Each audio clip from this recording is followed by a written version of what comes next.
这次又是一次这个观念正确和这个人的实际行动之间的对决。实际上真是这样吗？我们的题目是伴侣送的礼物，所以你要不要告诉他这个礼物是丑的还是好看的？我觉得要看你们这是长线的相处还是短线的相处。如果是短线的相处，一辈子可能1次2次，那当然给对方一个美丽的错觉就可以了，对不对？但是你是长线的关系，那就应该告诉他事实的真相啊。人家已经是用心给你送礼物了，跑去商场花了一整天，挑了一个领带或者买个手表，唯一的问题就是它的颜色可能不太对，你喜欢蓝色，他给你送的是红色，为什么不告诉他？告诉他以后就可以纠正过来啊，以后他就会送对啊，对不对？我们不是讲过汉德公式嘛？谁容易迁就谁迁就嘛，对不对？那你改一下那么难吗？前面99步都做到了，最后1步你不做到，成本这么低的事情你为什么不做，对不对？所以我觉得现实生活中只要是伴侣，那肯定会告诉对方，难道没有一点幽默感吗？那么如履薄冰式的婚姻，那是太可怕了，真的是这样吗？肯定不是这样的嘛。杭颖说的挺好的，它是一个审美的层面跟感情的层面，是尽管她不漂亮，我还爱你，不是因为她漂亮，这个礼物漂亮，所以我爱你。这2个选择你选哪个？当然是前面那种了，对不对？唯一一个例外就是，如果人家送的礼物实在太贵，实在太惊喜，说我给你送一个10克拉的钻戒，但世界上只有粉色没有蓝色，你要不要？那这个可以，丑一点我也接受。我的天哪，10克拉！他都说成这样了，您还忍心站在反方吗？忍心。何以忍心？他越说成那样，我越忍心。我每次都被人家问到什么叫做成长。我给你们讲一个很简单的方法。成长之前的人最在乎的以及最能够享受的是快乐，成长之后你在乎的跟享受的变成了喜悦。快乐跟喜悦的差别是什么？快乐仰仗外来的东西，而喜悦发自你的内心。所以我们小时候很容易快乐，我们第一次吃到冰淇淋，我们第一次去滑冰，我们第一次看电影，那都是外来的东西给我们巨大的快乐。可是成长之后，我们不再因为这些外来的东西轻易感到快乐，很多人就感叹说，怎么搞的？我的快乐变少好多，我怎么不再那么容易快乐了？没有关系，因为你的快乐变少了，可是喜悦会增加。所以我们说一个人成长了之后，他不再仰仗这些外来东西来变快乐，而是他会开始看到这些东西能够带来内在的什么。而来自内在最容易的2件事情，就是第一个叫做感动，第2个叫做欣赏。所以你很少看到一个小朋友吃了冰淇淋之后，眼睛望着远方说，我爸爸那么辛苦工作才买到冰淇淋给我吃，我好感动。没有小孩搞这一套，成长以后你才会干这件事情，就是你拿到妈妈帮你缝的一件衣服，你会看着那个衣服，然后你心里面根本没有能力感受它的美或丑，你只能够感受到就是感动跟欣赏那个心意而已。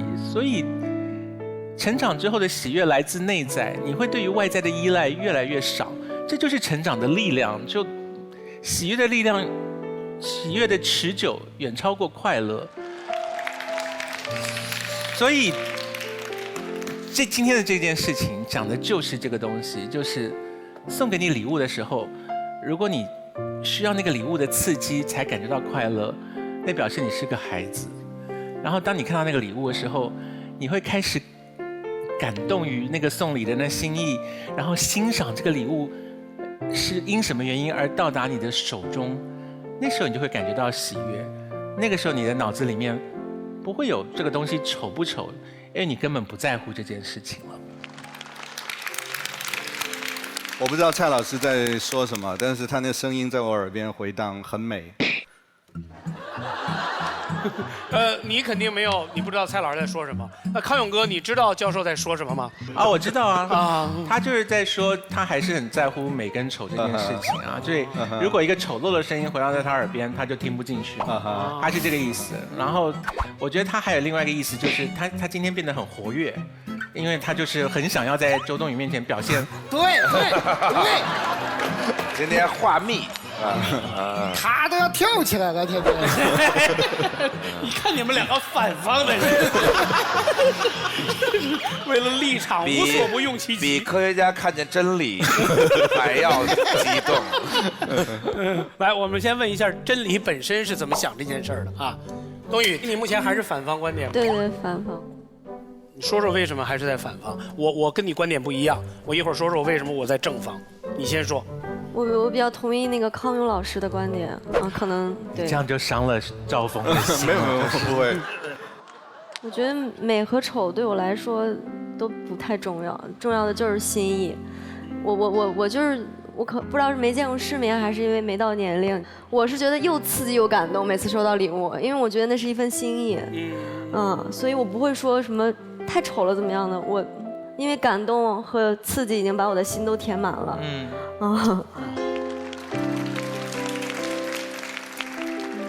是恋人的礼物吗？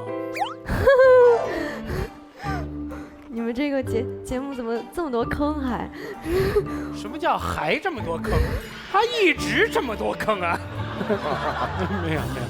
OK， 我理解。所以其实你还是不会说。千万别再给我刨坑了，谢谢你。不会的，别再给人刨坑了啊！好，我说一下我的正方观点，好吧？其实这是两个时间点的差异，他们是把时间点提前到恋爱甚至初恋，所以你俩人刚刚开始有点暧昧感觉，眉来眼去，人家送给你一个礼物，你得傻成什么样？你告诉人家这东西很丑，你要么就是情商低到尘埃里，要么就是真的不想跟人家好，要么就是读了这本冷场。对，只有这3种可能性。所以你说在那个时候你不应该告诉他，我是没问题的。但是题目是什么？是伴侣。我觉得这个题目的很重要的一点是，第一个是你是在时间的后半段了，第二是我觉得是个简单题目。简单题目你就反过来想，你们全场投了反方票的人，你反过来想，如果你是那个送礼特别丑的人，你期待什么？我们说己所不欲，勿施于人。我跟你说，我昨天出差从上海回来，我跟我2个合伙人一起在机场吃饭，然后他们去买饭，说你买饮料，我给他们买了2杯苦瓜、黄瓜、芹菜的绿汁儿，一人1杯，然后他们俩拿着看说，好棒，然后我当时就在想，我肯定是就是傻了吧唧了，但是我反过来想，要是我是送礼的那个人，对不对？我其实不愿意让他给我流露那种你好棒的表情。哦，我希望他直接告诉我说，你傻呀，我爱喝这个，我爱喝甜的。反过来说，我每一次不管送什么，不管丑成什么样，丑不丑不重要，不管送什么，他都哇，好棒哦，我心里会有一点安全感被触碰边界的感觉。时间长了，我就想，真的假的？我一定会，那就是我不愿意的那个角色。为什么？因为我觉得他可能很爱我，但是他用他特别客气的方式在爱我，用他特别客气的方式在照顾我的感受，这是一种恩情，但心里会不踏实，你会真的触碰到我的安全感。而这道题目的前2个字叫伴侣，所以伴侣得直接说。以上。这给马东当伴侣得多费劲呢！什么时候又触碰到你那个敏感的安全感？那我们怎么过日子呀？你那么敏感，好这玻璃心，我就又不能大声说太棒了，然后又不能这好又不能那。我也说这就是伴侣，咱不说初恋，咱就是伴侣。这伴侣俩人过日子，其实是俩事儿，一个是物质上的事儿，今天你买了个椅子有点贵，明天又买了一个画儿，但是确实不太符合这家里的，你当然应该说这不用说，这没问题，这是为了家里伴侣之间的经济。但是这两个人如果只有这个，这俩人是过不下去啊。所以其实俩人在一起还有一个重要就是精神层面的事情，这个精神层面的事儿就不一样了，他就不能以物质层面的这些什么考虑到啊是不是经济啦，是不是颜色对不对啦，什么他不是这么来衡量的啊，他是要有余地的。它是要有味道的。什么叫精神层面？它要留白，它要意犹未尽，它才有意思，啊，有意思才是这个精神层面两个人能在一起最重要的事儿。比如说，你给我买过一个礼物，它好丑，这句话可以说的，但是在什么时候说？比如说，如果让我说，我一定在分手的时候或者重逢的时候，两个人重逢的时候坐在那儿喝一杯茶，啊，想想曾经咱俩还挺好的嘛，然后说，哎。你曾经给我买个礼物，那个礼物真的挺丑的，我今天才跟你说，这多好啊！这是调情吧？这不叫调情，这叫分手。分手时候也可以讲啊，分手两个人分手总要互相感谢吧。分手完了说哦，今天分手完，谢谢你曾经陪伴过我，我也陪伴过你。那今天我最后跟你说一句话哦，你曾经给我买个礼物，真的挺丑的，多好。蛋兄还是反方吗？啊，哎呀，你们把这道题给能说的东西都说完了，我就那什么吧，就聊聊那个审美吧，好像没什么人说审美这个事儿哈。啊，就我觉得审美啊是一个人一生全部经历最后的一个成果，就你的审美是你一生所有经历的总和。所以我觉得审美这个东西啊，能别碰就别碰，就是因为就是这个东西，你看网上那些人啊，朋友圈就是因为一个电影，你说好看我不好看，真是往死里骂呀。然后朋友有就为这绝交的，就因为什么，他就是拿自己一生的经历在跟别人碰啊。你否定他的审美，你就是否定这个人啊。那他既然是他一生全部的经历，你要是去否定的话，你要想到他一生全部的经历。有好多年是他说了不算的，而且我一直有一个偏见，我觉得审美这个事儿是先天大于后天，童年决定一切的。他挺委屈的，你说家里小时候就是他爸就挂一个大帆船，上面写着一帆风顺，从小审美就是这样长起来的。他送你一个小帆船，对不对？你说丑，对，没错。不能就挺委屈的吧？但是还有那个薛老师说要伴侣，咱们长线过就应该告诉。那我反而觉得你们既然长线过，就不用告诉你，长线过就互相潜移默化，一起学习，共同进步，对不对？妈呀，什么一起学习，共同进步，你都说得出来，我真的是。因为我觉得审美，因为他从小他爸就这么教的。对，他是一帆风顺，这边写的是一起学习，这边是共同进步。我觉得是。审美这个事儿就只能大家一起成长，你也不一定是对的嘛，对不对啊？对，而且你攻击他会有反效果，你们吵架就有那个经历，肯定你就是本来吧，他送你这礼物，他也没觉得有多好看，你说丑，他就要维护自己，说当然丑，这明明很好看，吵着他审美彻底改不过来了，他就是他为了拼命维护自己，他就一直说服了自己这个好看，对不对？是有反效果的，所以就别瞎说，就是。而且美是比较出来的，就是你们家有一个丑东西，你那些好看的东西才好看。你这个丑东西你一扔，你所有好看的里最不好看的那个就变成丑的。你家里需要有丑东西。不错。哎，蛋兄，你相信相由心生这句话吗？什么意思？你要说什么？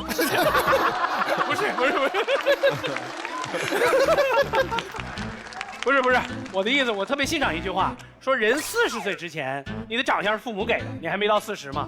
说40岁之后，你的长相是自己决定的。是你看看小松兄，今年49岁，这9年人家怎么过的？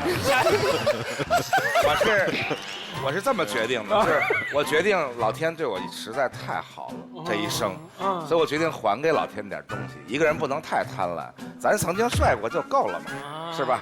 帅过这个。 40岁以前还是不错的啊，还给他没关系。小松和蛋兄在我心目中都是很好看的。周冬雨，你反思一下。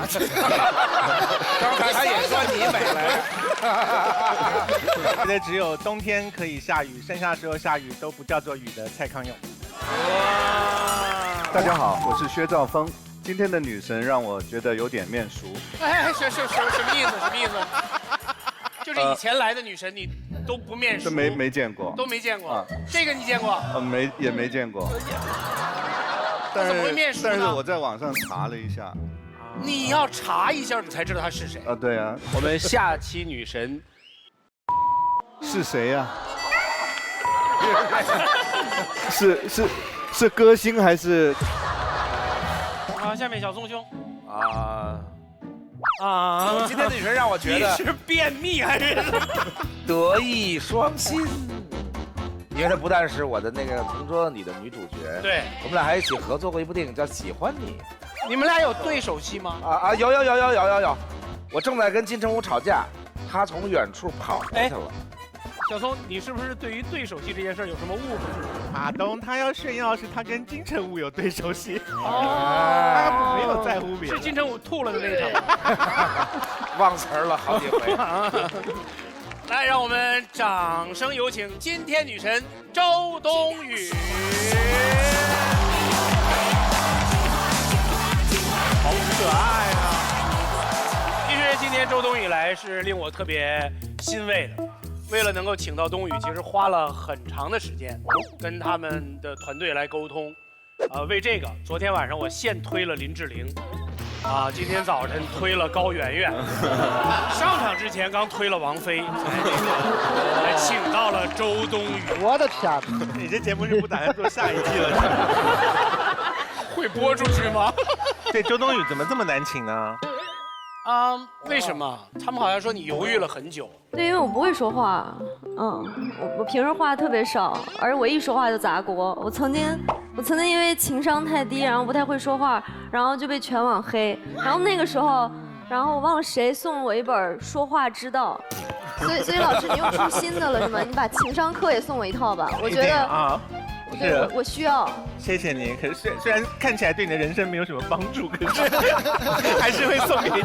谁说周冬雨情商低？我现在开始表示反对。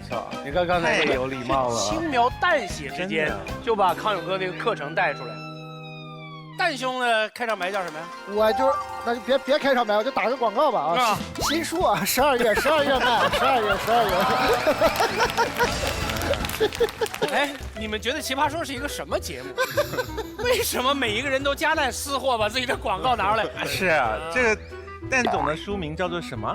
冷场。特别的吉利啊，这个特别吉利。是谁写的呀？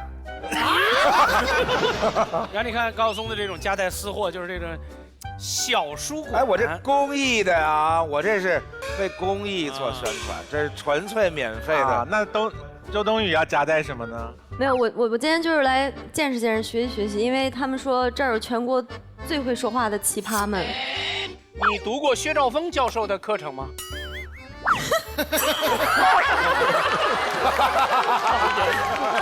真厚啊！你看你这书看了跟人比，我这就是小说，没法比。我看他的反应。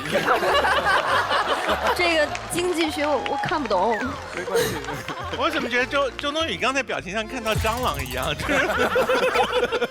但我看了您几期节目，就是您不管什么都从经济学考虑，从经济学探讨。对的。我觉得是不是对我脱单这件事儿也能可以啊，探讨一下？可以啊，用经济学。什么叫脱单？就是脱离单身。今天很难得请到那个冬雨来，然后你好朋友马思纯来过。哦，对，我见过他。你们俩真的是传说当中那么好吗？不然呢？是因为我见惯了，娱乐圈里面面和心不和，表面上挺好，其实就是暗地里都暗藏杀机的那种关系。比如说，他们很多人说高晓松跟康永的关系就特别好，但我真的我是见过后面那一面的人，我就完全，对啊，人家也说我跟你关系特别好。你们这个节目就挺那个什么的。不是，你能不能不手摸着薛教授的书说你这个节目？你好像薛教授那个书是个盲文的似的。我俩的关系，你谁跟谁的关系？我和马思纯。哦，你带回来了，太好了！我本来觉得都可以过去了，你们要谈谈。看来你是有不吐不快，你都绕过去了，他还留在洞里面了。所以马思纯就是生活当中，你们俩关系很好，是吗？我那个没事，我笑的脸有点酸。你们这个节目好有意思啊！怎么办？被称赞了，吓坏了。好，咱们接着说马思纯吧。他是那种对我越来越好类型的，然后所以我就越来越喜欢他啊。怎么讲对你越来越好？就是钱上从来没有就是抠过。但是他说你抠啊。对我抠是因为我想让他记住我，对吧？想让我在他的印象里越来越深刻。而且他家确实有钱。他们家多有钱？这我就不知道了，但是我去他们家就挺不错的。哪儿不错啊？就是大小啊、装潢啊都比我们家好。他们家房子可大了吧？就是也不是可大，反正比我们家大的都算大。我想看他跟薛老师聊天。因为我觉得房子小的比较温馨，因为太大的话，所以你是觉得马思纯他们家不温馨？你们这个节目，我继续摸一摸。我想问说，他跟马思纯这么好，然后如果其中有一个人谈恋爱了，会让另外一个人知道吗？会啊，我们什么都说。啊，所以你知道几回了？你笑了3次。3次吗？3次吧。3次，而且每一次都比上一次更好笑。有因为你的意见而导致他分手的吗？他重色轻友。哦，那你比较重友轻色吗？我一般都看心情。万一你的姐妹淘不喜欢你交的对象怎么办呢？不会的，她是一个有包容力的女人。不可能，你跟我谈恋爱。你不是有女朋友吗？对，我就那么一说的。我就那么一说。这样，冬雨，你考验一下我的演技。比如我是马思纯，然后你告诉我你跟李诞恋爱了，你看一下我的表情。那个，我跟李诞好了。其实我们就是想要你说出我跟李诞好了。我们到时候呢就只放这一段。你没意见，我也没意见，反正我现在。哎，对啊，这个事儿好像。所以你恋爱的时候也会让马思纯知道？应该是吧。所以你们会互相对对方交往的对象发表意见吗？是呵呵啊。你们这个节目，我继续摸一摸。你要把那个封面拉开来，它里面的一个更好摸。更好摸。不。我没想过一本书的卖点是好摸。我摸一下李诞这本书。那个不行。这本书其实哪儿都好，就是作者不好。不是，要有字儿就更好。要是没字儿就更好，还能当笔记本用。我觉得你们这个节目有点意思。邓玉，每次我上台做奇葩说，我从来没带手机的。今天刚好把手机带来，我先加你个微信。可以啊，好像谁没带手机似的。来，一起扫一下，来。你们录不录节目啊？你们在台上换什么微信啊？你们别闹！你要脱单，你加这2个人微信干嘛呀你？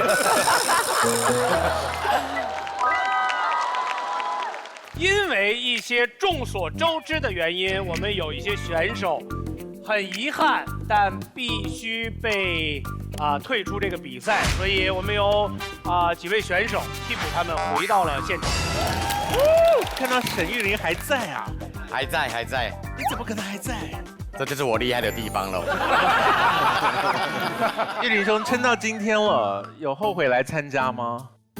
前几次有，但是呢，前几次后悔些什么？都太累，因为你也知道我在台湾，我们是生活在那个舒适圈当中，就随便都可以赚很多钱的那种状况。那来这里哦，真的去掉我半条命啊！所以你这么累就不要再撑下去了，要不要就到今天算了？第一次、第二次觉得累，第三次开始，那个心理学有一种斯德哥尔摩症候群。你爱上了，你突然呢一种自虐狂般的，就是觉得说，好像那个1个月被虐待了几次呢，哎，心情开朗。我反而很害怕以后没有奇葩说的日子，我该怎么办？真的。好，我们来看一看本场辩题。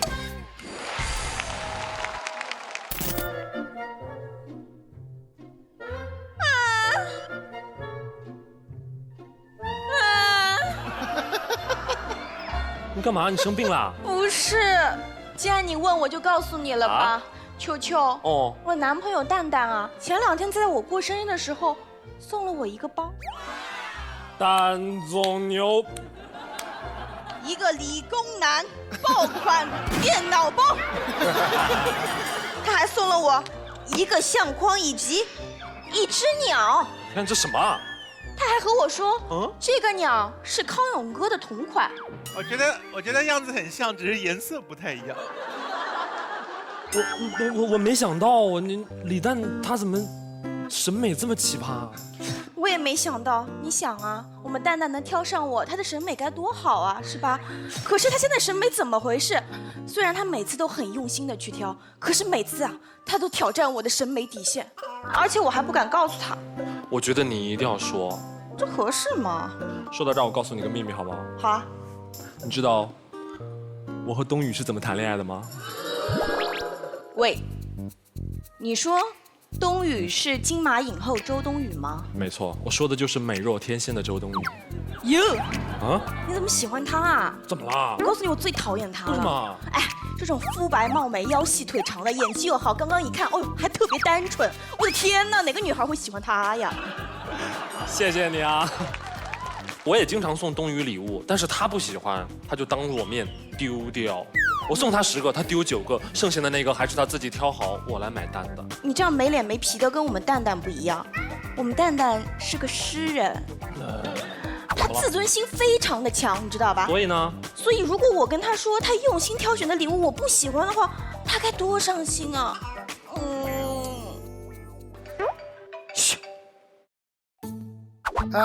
喂蛋，亲爱的，哎，我送你那个鸟，你喜欢吗？怎么说呢？可谓是超级喜欢了我。你看，今天晚上吃饭一定要带在身上，好不好啊？可是蛋蛋，我们今天去吃西餐，带它合适吗？不合适，有什么不合适的？但是你就是不喜欢。不是，我喜欢。这样吧，我把它捧在手上带过去，好不好？我都替你觉得扎心啊！你拧不拧吧？你憋不憋屈？我真是懒得跟你说了，我还有事儿，走，冬雨去吃饭了。所以，朋友们，你的伴侣精心挑选的礼物特别丑，你该不该告诉他？你的伴侣用心挑选的礼物特别丑，你要不要告诉他？哎，全场观众，红键告诉他，蓝键不告诉他，请按键。5、4、3、2、1。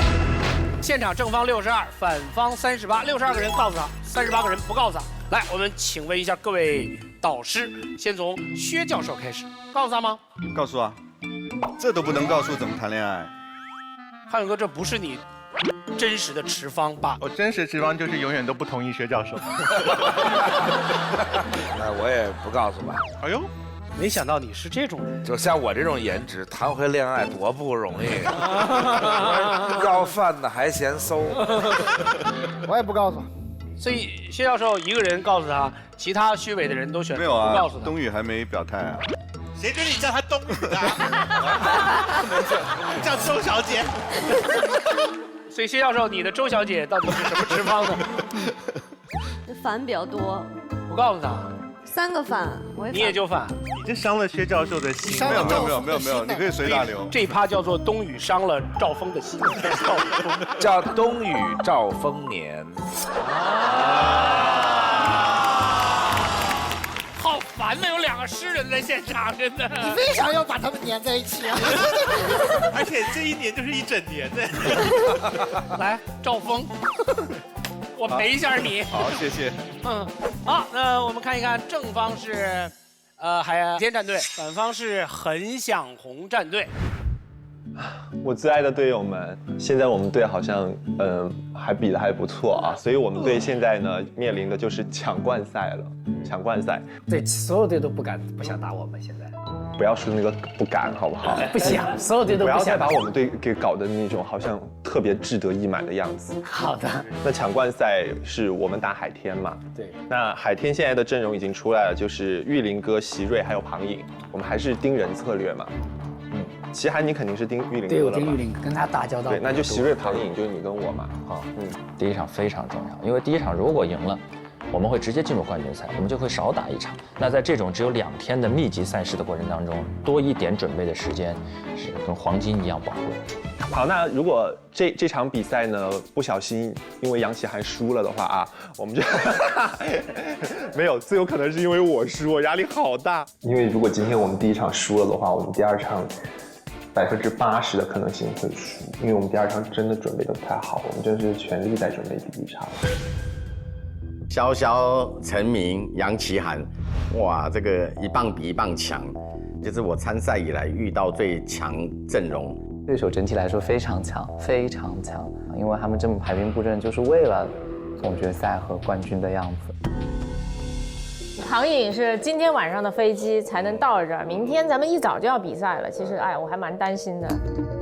如果这场赢了，直接进决赛；如果这场输的话，就要去打一个，就是那个半决赛。可是我觉得我们有蛮大的可能性，就是还是要打第2场比赛。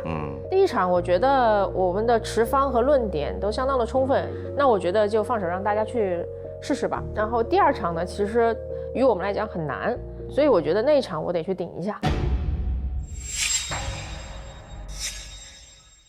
反方杨奇涵，来，拿到这道题啊，压力非常的大。为啥呢？我来奇葩说打的第一道题就是礼物题，我对面坐着呢也是庞颖老师，然后我就被淘汰了。萧瑟春风今又是我换了人间，我又碰到庞颖老师，我担心再输一场，希望大家给点掌声鼓励一下，谢谢大家。来，我们看一下我们队的这个牌面啊，我们想想，我们队有谁有可能精心用心准备个礼物，还被骂非常丑呢？是老高吗？家财万贯，品味超群，他送的礼物不会丑。是熊浩吗？谦谦君子，玉树临风，他只需要收礼物，对不对？是陈明吗？像他这样一生温暖纯良、不舍爱与自由的男人，对女人本身就是个礼物呀，对不对？不需要啊。是谁？是我，是我们这样长得不好看、声音不好听、聊天尬聊的爱情难民呐。我们这种爱情难民才是真的在日常生活中用心做了一堆礼物。我微博叫杨奇涵爱手工，我就是很喜欢爱手工。来，大屏幕看一下我之前精心准备过的礼物。对。妈呀，这是你自己手工做的？这是我自己做的呀。对，这么丑啊？对，你看，我的伴侣也是这么说的。但是很用心啊，是不是？对，很用心，非常用心。啊，你看，物以类聚，人以群分。我们身边啊，我这种爱情难民特别多。我有一个合伙人，他也不太会送礼物。情人节呢，送女朋友这么一个魔方啊。我问他为啥送一个魔方呢？他觉得人生路上啊，这个困难像魔方一样难缠，需要智力和体力一起拼出来和爱人。所以你看，我们有一套自己的基于教育、知识结构、成长阅历、家庭环境的一套表情达爱的体系。但是我们真的不是不爱、不在乎，只是我们真的尽力了。可能你的教育环境比你的爱人要好，你的家庭情况要比他棒，你的审美水平比他高，但一切自身条件的优越，都不是你语言霸凌别人的资本。我当然你不喜欢没有任何问题，我只是希望不要直接说出那个丑字，直接咔嚓一下伤害我们这些真心对你好的人。这道题我认为最深层次啊是在挖一个什么问题呢？在挖当这个世界与我们的认知产生分歧的时候，我们以怎样一种态度来面对？其实说实话，这个世界上比起伴侣送你的东西丑这种事情的让我们不可接受的事太多了。比如我啊，我每天要护肤2个小时，真的非常拼啊。但是潇潇觉得非常不能理解，他说：“天啊，杨启涵，你的脸还有什么讲究价值吗？还是让陈明给你的脸上一个价值吧，对不对？”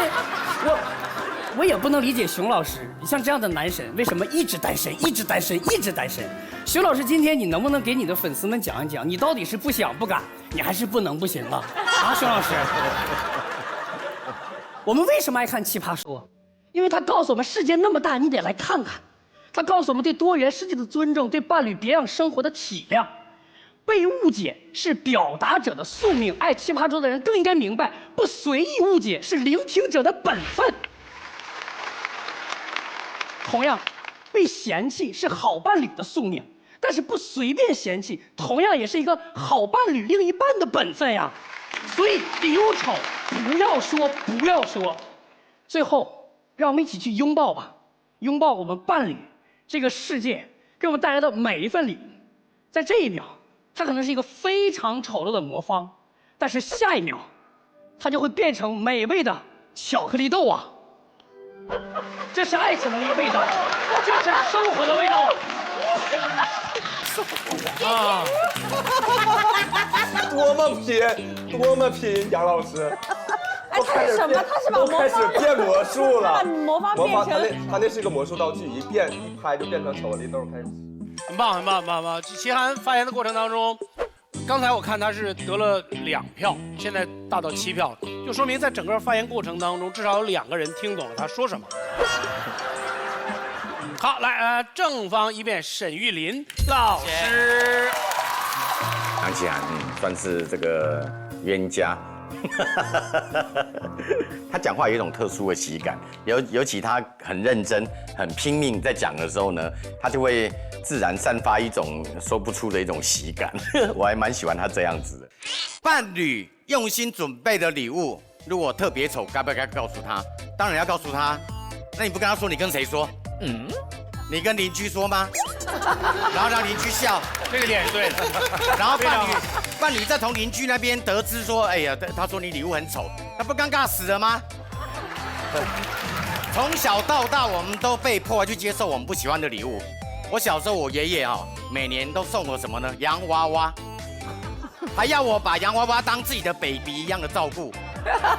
7岁那一年呢，他又问我啦，今年生日要什么啦？明明他后面就又当了一个洋娃娃了。他问我生日要什么，我说我要1盒药。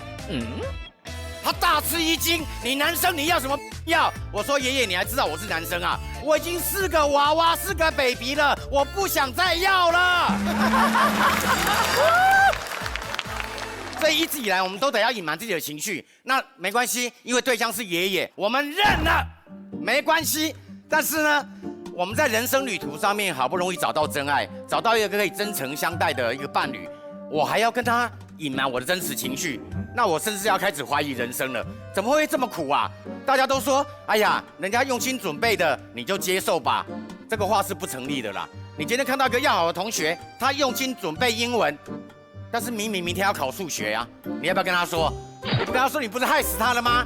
同样的嘛，伴侣用心准备，他用错心了嘛，你不跟他讲，那你是看他笑话吗？还是你在笑话自己？然后又说啦，哎呀，这个礼物说丑呢，会伤人家的心。各位，伴侣在互动相处过程当中啊，在相处的个过程当中，不是经常吵架吗？吵架的时候，那你怎么不去死一死？还有你长得好丑啊，跟你每天相处跟活在车祸现场一样。那这种难听话都说尽了，怎么今天嫌人家礼物丑，你就玻璃心啦，你就开始受不了了，你就不想活了，所以这个根本就不成立的嘛。其实啊，嫌礼物丑呢，那个如果不告诉他，问题非常多啦。我简单只要讲2点就够了。第一个，考验演技嘛，什么戏最难演？这个表情要做出跟内心想法颠倒的那种情绪啊，是最难演的。一个东西你明明不喜欢，那你要装喜欢，一打开，哇 ，OMG OMG OMG， 厉害啦！当对方是傻瓜，是不是啊？你不讲，人家也感受得出来嘛。另外一个呢，害人家乱花钱嘛。我以前犯过这个错误。以前呢，认识一个女生，我就随口跟她吹牛说我喜欢意大利文，好啦，害死她啦。她是一个穷学生啊，每年都送我1册意大利原文的百科全书，1年又1年。我后来是不知道怎么跟他解释，嫌丑嫌不 OK， 我也不敢跟他说。那在百科全书翻了半天，我也只认得2个字，一个是 cappuccino， 另外一个是什么披萨，我也只认得这些。所以呢，根本就是乱花人家的钱嘛。最后一个结论是什么？就是说，在感情的世界当中啊，这个送礼本来是一个很重要的环节啊。透过送礼送到对的礼物，送到人家的心坎里，那可以让感情增温。那我每年我都收到一个不对的礼物，那个负能量一直累积，到底要忍耐多久？总有一天呢，你会因为这个事情大爆发，然后你的伴侣才发现说，原来这么多年来你都在欺骗我，原来这么多年来你都不喜欢我的礼物，何苦呢？感情在乎真诚嘛，就告诉他有什么关系呢？所以呢，如果嫌礼物丑呢，我认为就大方的告诉他，而且还要趁早告诉他。谢谢大家。好，谢谢玉林兄。康永哥，沈玉琳上那么多期的康熙，他有送过你礼物吗？他只要不来的时候，我都觉得收到礼物啊。刚刚玉林兄讲整个过程当中，我要恭喜你一件事情，就虽然有一些你夸张的演技没有得到全场热烈的反应，可是很难得的，你得到了薛兆丰的笑声。他当你说 cappuccino 的时候，他还是面无表情，直到你说出披萨的时候，他就嘿嘿嘿就笑了。披萨，我也吃真的是靴子。你有挑战成功。那是我唯3句会的啦，我另外1句是那个 espresso。薛教授一般会听到什么？确实，您的笑点好像跟我们不太一样，只是不一样而已。有时候会很低。因为我发现整场马东跟你讲话，你看周冬雨干什么？因为他在笑。看周冬雨，其他时候都不太笑的。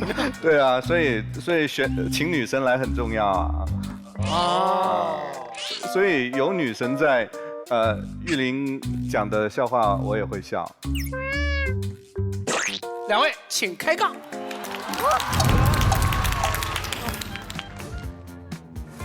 每方45秒，从杨庆阳开始。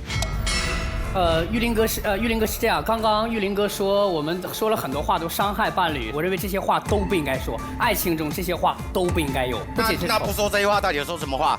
相处当中有这么多好话可以说吗？那我就一直讲说相处在这个真诚嘛，真诚就是无话不说嘛。真诚和修养、礼貌、尊重从来都不是矛盾的东西。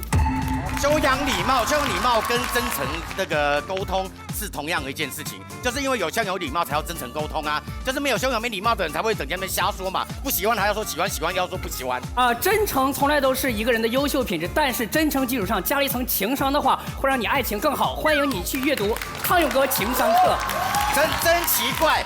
你就不会学好好说话吗？那个东西丑，你就真诚跟他沟通，沟通也不要讲丑话嘛。你不喜欢这一幅画，你可以告诉他说这不合我的品味，这样不是很有修养吗？对呀，也可以传达出你不喜欢的那个概念嘛。所以礼物丑，那你自己这样骗自己，你要骗到什么时候呢？对呀，所以要好好说话，好好说话怎么能包括你刚刚说的你瞎呀、你丑啊这种话呢？不对呀。没有，我讲的是说吵架这种话说了都没问题了，何况是说如果礼物不喜欢的话，我们委婉的告诉他说这东西我没那么喜欢哦，好，下次可能要送点不一样的，这样你听不懂吗？不对，玉林哥有话好说啊，有话好说，真的真诚不和礼物情商不矛盾。正方时间到，来，双方时间到，请坐，请坐。我和玉林是杠到0比0嘛，一辩对一辩的结局呢，好，票数归零嘛，就也没有谁赢谁，好，所以这也许就是一个最好的一个大和解。哎，蛋兄，这是我看到玉林哥很少有的认真了的样子。你能看见到吗？他开杠的时候，刚才那一刻是不是上脑了，玉林哥？这是人的胜负心在起作用吗？是啊，就是很想赢。好，来，反方2辩，陈明有请。谢谢。一般在我开始之前，都会先有一段逻辑的反驳，所以在我刚才听完玉林兄发言的时候，基本上能找到那个最核心的观点。然后，其实核心观点就是真诚2字，就是你真实的感受要真实跟对方讲，你不要装不喜欢，不要装喜欢。我们不是装喜欢，我们要在那个丑当中发现里面也有美的部分。所以我们注意真和诚是由2个部分组成的，不是只有真还有诚。诚是一份诚心和诚意，是要看到那个里面用那个礼物背后他送过来的用心的部分。我跟大家分享的这个观点由2个部分组成，我们先来聊聊礼物是什么，然后再来看看审美这件事儿，2个部分。我们先来想想礼物，礼物在什么时候会送呢？前面会跟一些词，比如说结婚礼物啊、生日礼物、纪念日礼物，它有一个场景。礼物往往在某个场景中出现，这是一个什么场景？这是一个很有仪式感的场景。前面那个词是仪式感的表征，你知道仪式感最核心的部分是什么？是氛围，是那个 feel。所以在这种仪式感礼物交接的过程当中，我们的表达原则非常简单，一切可能会破坏这个氛围的事儿都是不可取的。一切话或者词如果说出来会对这个氛围造成毁灭性打击的，都是我们要下意识规避的。哪个字会造成毁灭性打击呢？丑嘛。这个字就像一根针一样，它会啪把你前面所有营造的那个美丽的气球彻底扎破。我就举个非常简单的例子，我跟我的老婆在谈恋爱的时候过的第一个生日，她给我送了一份生日礼物。我的生日是4月7号，她把之前就是我出生的那一年的4月7号的《光明日报》，她把它找出来了，然后她把《明日报》3个字都留下了，她把前面那个光字用了一个早晨的晨，她找到另外一个晨字那么大小剪下来，然后贴在前面，就变成了晨明日报。然后呢，他把中间的底下的头版头条，《光明日报》头条是啊什么什么什么多少啊那个大丰收啊等等，他把那些头版都换成了啊这4月7号这个某某某谁谁出生了，几斤几两，哇哇大哭，世界都震惊了，他的哭声震惊了人类等等，就搞得很夸张。然后中间所有的有标题的地方，横着、竖着还有角落，他都用他自己写了一些标题剪下来，然后用纸贴在上面。然后最后他把贴出来这一张纸整个的印出来，就印出了一份就是伪版的《晨明日报》的这个样子啊，这是新闻人的浪漫，我这也是觉得就是很绝望的浪漫，对吧？但是这个我觉得很用心。然后在过生日的时候，他就见着面了，他就递给了我，他说：“来，祝你生日快乐。”我该说什么呢？我拿出来应该怎么说？哇，真的好感谢你的礼物，但是作为一个报纸来讲，真的为什么这么丑，对不对？字体为什么不对？字号为什么不统一？这个地方标题为什么印的没有合上？你要知道，在一个出版行业的角度来讲，这简直是丑得很炸裂。我为什么不会或者不能用这种方式去跟他直接说这张报纸有多丑？是因为这不是我们应该关注的部分，更不是应该你在接到礼物的时候去表达的部分。它毁掉的是什么？毁掉的是氛围，毁掉的是你明确的在讲，你所有用心的部分不值得我看到，这些部分都不配称为美。礼物，人家很用心的准备，送过来是觉得这是一个礼，而你一旦评价它的美丑，你把它只当成了一个物。这才是最核心的伤害的源泉。但是这个例子真正有趣的地方不在这里，有趣的地方在于这是很多年前的事情了。有趣的地方是因为我准备今天举这个例子，所以昨天晚上我就给我老婆打了一个电话做一个沟通。我说：“老婆，你很多年之前给我送过这样一个礼物，然后今天这个题目啊叫做伴侣很用心的给你准备了一份特别丑的礼物，我准备用这个例子在场上举一下，你 O 不 OK？ 我想问一下他的意见。”我本来觉得这个时候他会说啊，那这个例子你可以举啊，没问题。完全不是。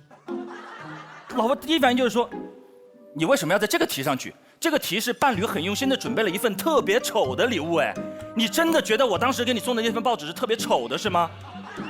哇，这个问题我愣住了，我说也没有特别丑，对吧？就圆不过来了，完全不听你的解释。他说：“你知道那个陈字是怎么来的吗？为什么说你觉得字体字号不一样？因为它是从武汉晨报的那个晨上剪下来的，它跟光明日报的那个后面3个字体确实不一样。”他说：“可是我找不到一样的了，你竟然还嫌它丑，它怎么就丑了？很别致啊，这种搭配在一起，是吧？宋体跟黑体就很有它的美感呢。”我百口莫辩，那个瞬间。我突然意识到一个问题，是之前植中兄跟我们分享的一个小故事，虽然很小，但是直击人心。他有个很好的兄弟，开车出去的时候，车旁边放了一个空的矿泉水瓶，然后他每次朋友坐上车都会说，这个瓶子怎么还放在这空瓶子，你就扔了就行了。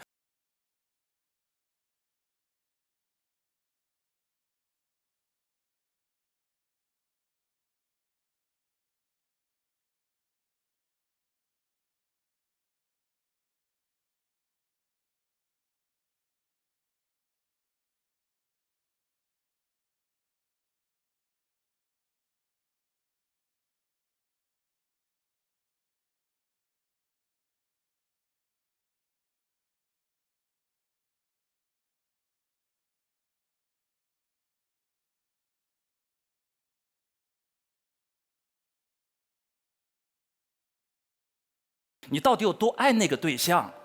如果那是他那么爱的人，都不是个礼物，只是一个遗失，只是一个可能他自以为心中的馈赠的一个礼物放在那里，他都觉得很美。如果有朝一日这个男生把瓶子拿出来扔掉，说啊，就是一个空矿泉水瓶子嘛，也没有什么美可言，我觉得放在这里好碍眼，真的很丑。不是美没了，是爱没了。爱没了，你见之都丑。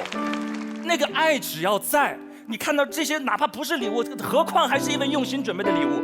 我看到那份报纸的时候，我怎么会有心思去关注到它的排版、字体、字号细节？我根本看不见。我看到的是这都要剪多长时间。后来我才知道，他为了去武大图书馆借当年的那份老光明日报，因为报纸非常重，他抱着那些大摞往下走的时候还把脚摔了。这都是那些礼物背后用心的背后凝结出来的爱意与真诚。你所有拿到礼物的时候，你会关心到那些的。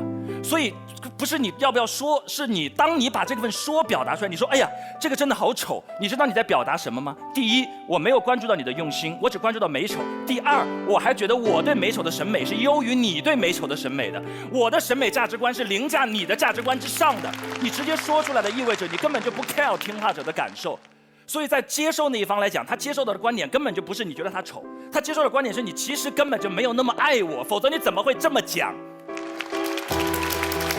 所以这个辩题的核心就在于，现在你的伴侣真的很用心的为你准备了一份礼物，你要不要直接把你根本就不爱、没有那么爱他的那个事实直接告诉他？这句话说完，这个事实他就接收到了。你要这么做吗？你要这么做吗？可能很多男生心里没有这种想法，但是你说出来之后，他收到的就是这份讯息。这就是为什么我们说，不仅不要说出来，更不要发自内心的觉得丑，真诚的去发现那个礼物背后美的地方。美不仅仅只有轮廓、色泽，还有样式和造型，美还有背后那份用心凝结成的真情，那才是世界上礼物当中最美的部分。谢谢。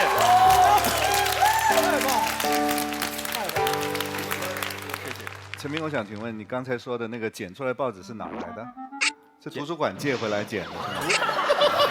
不是，原来原版的报纸是一个底版，然后他把晨报的这些都剪出来贴在原版上面去做了一份影印。他圆回来了，其实他就是借来了报纸给人家剪了，然后呢没有剪、那个。刚才突然你一问，他就发现说，哎呦妈呀，万一图书馆找我怎么办？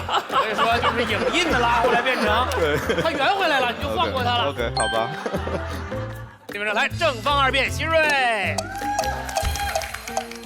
一方面还是很喜悦可以回来，然后因为觉得还是有点遗憾，上次浪了一把，然后第二，但是又感觉还是压力很大。你要杠陈明，好累啊！他是一个不可超越的对手，到目前为止他在的场次里面，好像基本上没怎么输过吧。他也是我心目中的 PK 好的。杨奇涵老师，当欺骗成为了修养，当实话成为了霸凌，你的不仁不义就全部体现在了爱情。好，陈明老师，来，陈明老师很让人感动。陈明老师说，一个礼物丑不丑，我不知道怎么评价。很简单，你喜不喜欢这个礼物，决定了这个礼物美或者是丑。所以刚才有谁能够告诉我说那个《人民日报》的礼物是丑的吗？有谁敢站出来说这句话吗？没有。你明明觉得它很美，对不对？你说的时候你觉得他很享受。陈老师，你承认吧？这个场上有谁心里面的爱欲比你更多呢？这我们还有开杠。所以，陈老师，今天您方主张不说，我方主张说。不说是说不要戳破那个场景、那个氛围。我们今天说也不是非得在那个场景、那个氛围里说。您方说不说，我方是事后冷静下来，咱们好好说。我同样看重您的用心，只不过我更怕你的用心用错了地方。我不是没有看到礼物背后你真正的付出。好，大家不要看我今天打扮得像一个道士，看起来没有什么欲望。实际上呢，我的也收到过伴侣的礼物，也给伴侣呢送过礼物。今天我就给各位谈谈我收礼和送礼时候的心情呢，分别是什么样子的。你们知道吗？其实收到一份你不喜欢的礼物，或者说丑的礼物，这不是最难受的。最难受的是这个丑的礼物，对方还倾注了特别多的心意。实际上呢，我就收到过这样一份礼物，它是一块高档的男士腕表。大家可以想象一下，这种男士腕表一般是给事业有成、企图散发出无限魅力的成熟男性戴的，比如对面坐的高庆一老师。但是你们看一看，我适合戴这块腕表吗？我当时难受的原因不仅是因为这块腕表不适合我，而是我觉得送我腕表的这个人可能为了这个礼物花了他3个多月的生活费。人往往为了表达自己的真诚和心意，会把自己最缺的东西压在这件礼物上，他也不例外。那个时候我们都还是穷学生，所以我很感激他的用心，但是我不忍心说出我的真实心情。但是这段关系没有因为我的不忍心得到维持和发展。首先，我面对自己的不喜欢感觉到非常的愧疚，而他因为爱我，很快就觉察到了我伪装下的委屈。然后我觉得这个表有一点贵，所以我很少把它带出去，我怕把它弄丢。他便开始没完没了的猜忌我为什么不愿意带他出去示人。当然他没有开口问过我，甚至到最后我们分手的时候，我不堪内心的压力，我把这样一块表退了回去。他更伤心了，他觉得我们是在否认我们曾经一切拥有过的美好记忆。所以你看，你害怕表达会激起对方不可控的情绪，可是沉默就像是一块石头，会激起更多的涟漪。当这块涟漪一圈一圈晕开的时候，我们这个本该是世界上最亲密的人就被无限的推远了。后来我也送过别人礼物，他要过生日了，我想了很久，我要送一件什么东西呢？我是学中文系的，所以我就跟他写首诗吧。我写的时候特别忐忑，因为怕他是理工科的听不懂，我还写了1页的注释和1页的分析。送的时候我也特别忐忑，坦白来讲，我对我自己的礼物不是很自信。可是他收到之后告诉我说，他真的很喜欢。就因为这句话，我就一发不可收拾。我不光跟他写诗，我还跟他念诗、读诗、买诗集。再后来我们就分手了。分手的时候我不是很甘心，我就在那个午夜的街头，把我给他写过的诗句一句一句的念给他听。这就是一个诗人的下场。我希望他能够回心转意，我希望他能够记得我们爱情曾经那些美好的瞬间。可是我发现他不仅无动于衷，而且一脸茫然，对我自以为是的金句毫无察觉。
气都没有呢，这是不是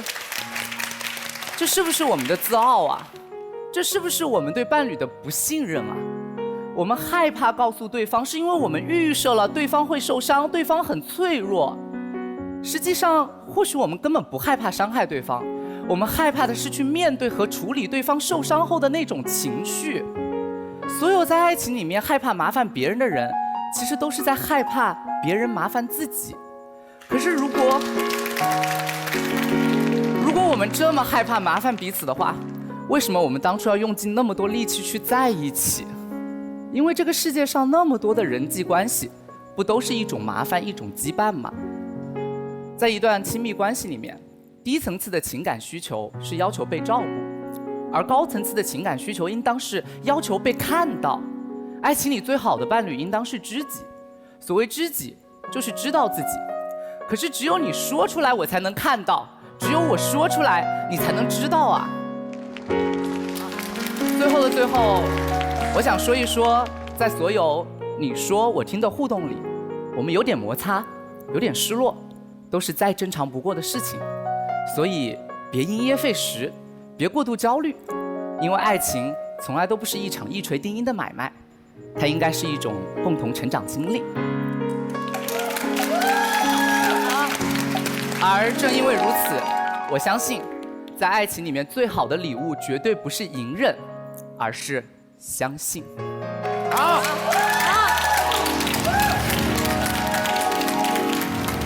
刚才陈明发言完了以后，掰回来44票，然后席瑞又完全掰回来。来，两位请开杠。好，陈明先开始。好，刚才你中间有一句话说到，我们不要相信，不要把对方想得那么脆弱，对不对？我们要把他想坚强一点，是吗？我觉得伴侣是可以承受这些的，因为爱情不是来展现你一个人顶天立地的舞台，没错，爱情应该是告诉我们，我们彼此可以独立。这就是我们双方爱情观的区别。你觉得他可以承受这些伤害，而我觉得我不相信他能承受，我更如履薄冰，而你更大大咧咧，对不对？这不是你如履薄冰，而是你在假定你的伴侣连基本的一句你不喜欢接受的勇气都没有。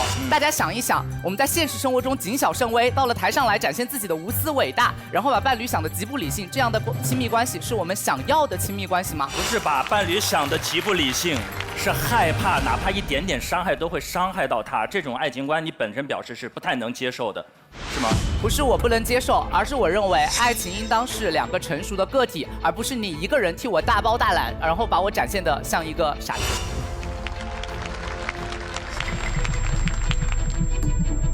来，我就聊聊你刚才举的例子，因为你举了一块表，一首诗。你刚才提到了一块表，然后你心里很内疚，对不对？你后面到底很内疚的是因为它丑，还是因为它贵呀？我内疚的是它既丑且贵，这才是我内疚的原因，而我没有办法喜欢上它，这才是我内疚到现在的原因。其实根据你刚才的描述，你并不是觉得那块表丑，你只是那块表不太适合，它美的你还没有那么能欣赏，同时它又反方时间到，对吗？正方6秒。所有的丑，在我方可以好好说话的里面，其实就是我还来不及欣赏你的水平，所以我们可不可以好好沟通，调整爱情的频率？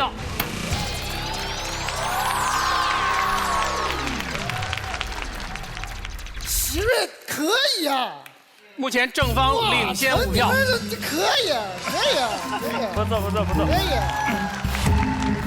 这是一直以来第一个打败陈明的吧？我厉害，厉害，厉害。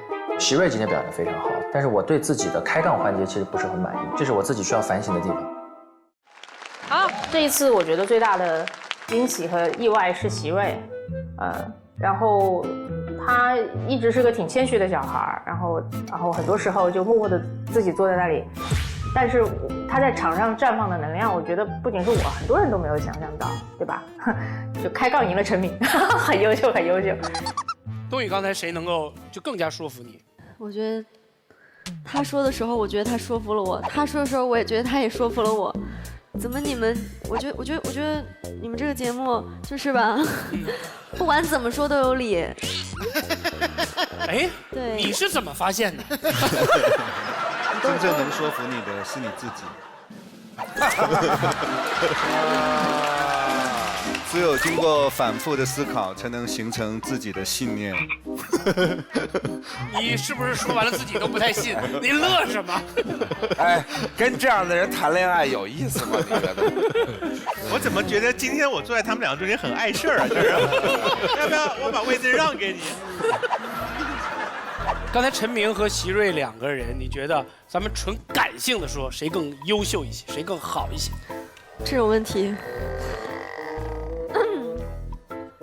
没事，不得罪人的。这个现场你知道，没事。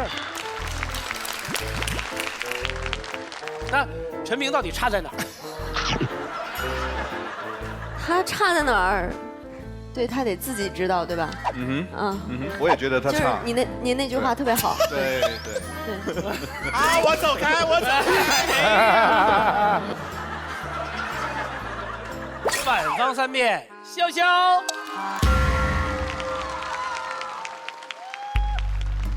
马上要上场了，现在什么样的心情？就紧张到胃有点抽搐，真的没有这么紧张过。我上一季决赛的前一天晚上在喝酒，然后这一季不管每一场比赛，只要我们队要上，我前一天晚上都在喝咖啡熬夜。我就想说，天哪，为什么我这一季变得这个胜负心会强成这样？就我觉得教练也在成长，为了我们嘛，他说为了他自己他不用焦虑啊，他为了他自己他都 BB King 了，但是为了我们他焦虑，所以这点是很感人的。首先啊，刚才席瑞他的核心观点其实非常简单，就是我们为什么不能够彼此相信？你为什么觉得，如果你说出特别丑这句话，一定会伤害到你的伴侣？席瑞，你刚才所有说的，不是相信伴侣应该能接受，而是你过度自信伴侣一定能接受。这是一个风险的问题，他方愿意承担这样的风险，而我方不愿意。再来，席瑞刚才提到了有手表的例子，有诗歌的例子。他说，如果我们进行沟通的话，说不定我们可以解决这样子的分歧啊。但是我方一直要告诉你的是，审美无高低，只有差异。很多时候，你眼中的美，在我眼中就是丑，所以审美这件事情是无法通过沟通达成共识的。再来，今天我们讨论的是伴侣用心送了你一个特别丑的礼物，你要不要告诉他啊？这个辩题逻辑非常的顺畅。我告诉你们，用心送的礼物啊，一定特别丑。啊，他不用心都没有那么丑，越用心越丑，特别用心就一定特别丑。而就礼物这个层面来说，丑的尽头在哪里？手工艺品。我们最喜欢送彼此手工艺品，是我们什么年纪？就是我们的学生时代呀。大家有没有收到过他可能用几个星期给你编织的围巾？有没有收到过他没日没夜为你刺的十字绣？而且大家有没有想过，学校这个圈子是很小的，你还不能偷偷收着，默默丑，偷偷丑，你有可能丑得人尽皆知。因为他方也提到了，伴侣送你的礼物最重要的就是希望你用它。所以在我们学生时代，我们收到这样所谓特别丑的礼物的时候，我们会直接告诉他真的特别丑吗？我们不会。为什么？因为在我方看来，那个时候的我们相信伴侣已经做到他能力的极限了。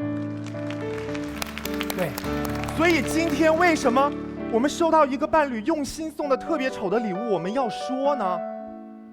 就是因为我们眼睛见得多了，所以我们对用心这样的品质越来越淡漠了。我们觉得 you can do better， 你不够了解我，你明明可以送我更好的。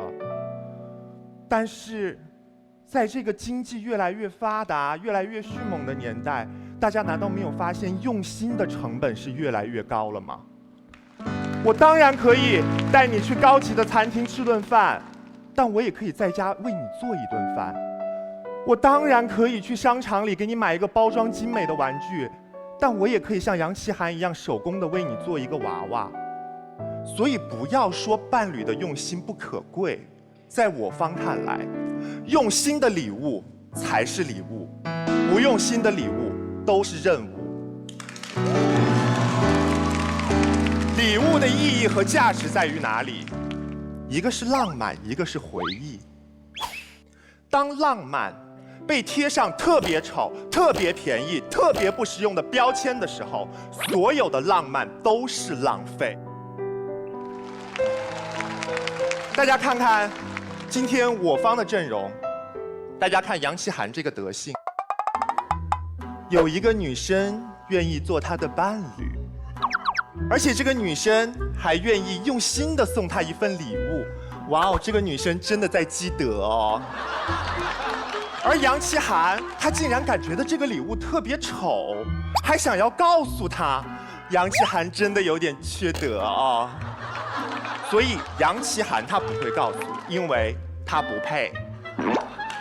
大家再看看陈明，作为一个爱老婆、疼老婆、怕老婆的人，他的老婆用心的给他准备了一个礼物。他敢告诉他老婆说这个礼物特别丑吗？不会，因为他不敢。而对于我来说，只要不是我自己挑的礼物，你送我什么我都觉得特别丑，所以我不在乎。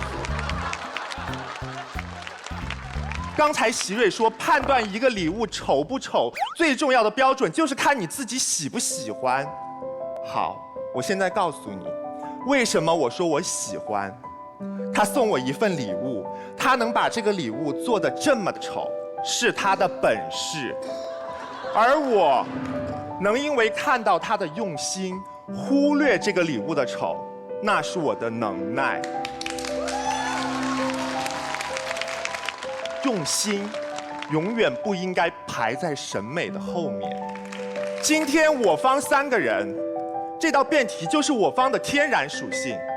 不管是杨奇涵的恋爱关系、陈明的婚姻关系，还是我跟颜如晶的关系，我们都不会告诉。为什么？一个字，怂。而且我们认怂，我们承认在我们的感情关系当中，我们就是传说中的弱势群体，行了吧？我每一年过生日都送颜如晶礼物，她每一年都说特别丑。我跟她认识4年，去年我好不容易收到她送了我一份礼物，她给我写了一封信。我当时拿着那封信，我心里想的是，颜如晶真的有点抠。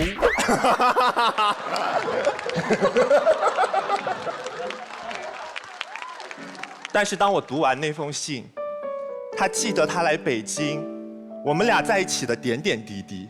他记得我第一次带他去吃鸡，他记得他第一次在我们家过夜，不能这么说啊，就是好朋友的过夜。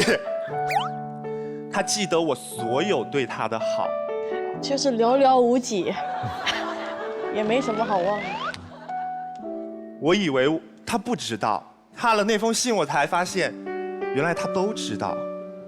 所以就这薄薄的一张纸，对我来说价值千金。也就是因为那封信，我才第一次意识到，我以前自以为是的送给他的包、鞋、衣服、游戏机这些礼物特别丑。游戏机还行，去年那个衣服真的穿不了，太丑了。所以对方刚才席瑞说，我怕很多东西，我怕我们的沟通不及时，我怕你不喜欢我这些我都不怕，我什么都不怕，我不怕有一天奇葩说不在了，我没有办法，我不怕奇葩说有一天不在了，我没有机会跟颜如晶一起打辩论了。哎呀，我不怕他有一天要离开中国，他要回马来西亚了，我甚至不怕有一个人取代我的位置更爱他了，我只怕一件事情，我怕他不跟我玩了。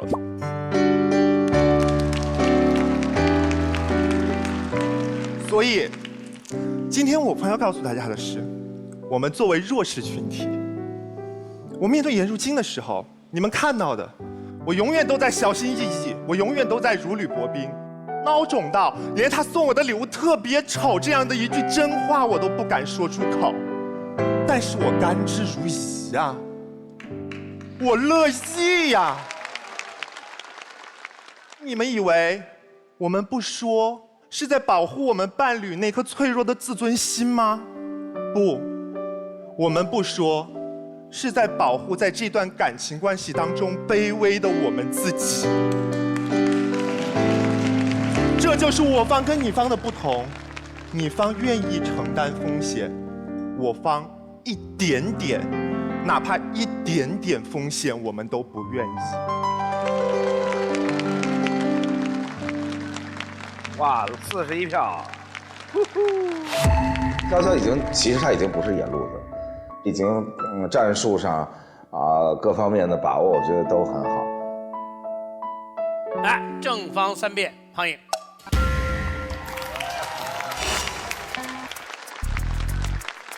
因为他刚刚好碰到自己入职新公司1周，所以他那边的工作非常的忙。我相信他是个非常有责任感的人，他即便不睡觉也会把这件事情做好的。对方从头到尾最大的问题就是，他认为我们只要说出了这个礼物是丑的，我们就是看不到对方的用心，这个丑字就会伤害我们之间的感情。但是我告诉你，这是混淆了一个事情，什么？审美层面和感情层面，这是2个完全不同的层面，他们互不矛盾。我给大家举个例子，我的伴侣，他直接跟我说，他每天跟我说你很胖，你很胖，你很胖，审美层面你很胖。他跟我说你写字很丑，很丑，很丑。但是当我跟他说，那我打字给你，选一个特别好看的字体给你写信怎么样？他说不，我不要，我就要你手写的，我就喜欢你笨拙但努力的样子，特别可爱，特别迷人。所以对不对？你把审美层面的丑说出来，恰恰反映了我能告诉你他丑，我还这么爱你，这代表我对你的爱究竟有多么的高，多么的真，这恰恰是促进我们之间的爱情，对不对？好，下一个问题，这其实是一个关于说不的问题。作为一对伴侣嘛，我们一起品味世间的美丑，这很正常。我们一起上街，看到一块手表摆在橱窗里，他说：“哎，这表不错。”我说：“哎，好，太丑了，对不对？”这是很正常的一段对话。为什么同样一块表放到了礼品盒里，我就说不出这句话了？为什么？对方说了，因为他很用心，因为他用心，我不好意思 say no， 因为他很用心，仿佛我说出了丑，就是在辜负他的真心。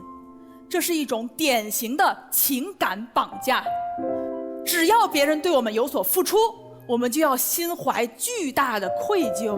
我不能说出自己的不喜欢，不能拒绝自己的不想要，这是我们多年以来形成的一种恶习。我们从小就被人教育，父母为你付出了这么多，他们把一切都给了你，你怎么能忍心让他们失望？怎么能忍心不听他们的话？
真正让我们相信爱情的，恰恰是看到了我们没有完美的默契，但我们还是可以拥有一段完美的爱情，这才是爱情啊！好，最后一点，这是一个关于自尊心、自我价值的问题。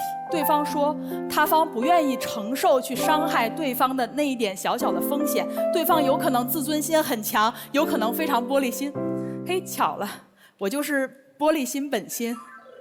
我的伴侣抱怨，他说为什么我好像一点批评、一点负面的评价都听不进去？为什么？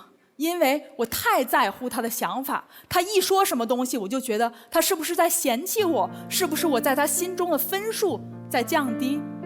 为什么会有我这样的人？为什么这么没有安全感？为什么这么小心翼翼、如履薄冰？那是因为像我这样的人，我在成长的过程中，我得到的爱是有条件的。我小的时候一定要做成别人家的孩子，我爸才会在假期的时候对我好。我觉得我必须满足了父母的需要，达到了他们的期待，我才能得到他们的爱，我才能得到他们的关注，我才不会抛弃。我这样的一种心理，我想要伴侣的是什么？不是像对方那样对我。我不想要自己是认为自己是一个优秀的人，我才值得被爱。我不希望你的爱是建立在我每一件事情都做得完美无瑕这样的基础上。为什么这么多人他们事业上遇到困难不敢跟伴侣讲？为什么忙了一天回到家之前要先在停车场里冷静半个小时，调整好状态才敢回家？我们最爱的人只能接受我们最完美的一面吗？如果我是因为一个完美的人才被爱，我不要这样的人生，这太可怜了。我要什么？我不要我的伴侣对我隐瞒。虽然你说出我做的不好的地方，有可能会让我担心，但是我要你说，因为你不说我也会猜，我猜得更严重。我要你指出我的缺点，但是你要告诉我的是什么？告诉我你依然爱我，你不会因为这些东西抛弃我。有一首歌我特别喜欢，是苏打绿唱的，他说一直到将来我们都成熟，就不再在乎我们的生命中有多少过错。我在旷野漂流，漂流的尽头是你爱的宽容，是你眼底的温柔。谢谢大家。那个票数没有太大的改变，就是很绝望。来，开杠，来吧。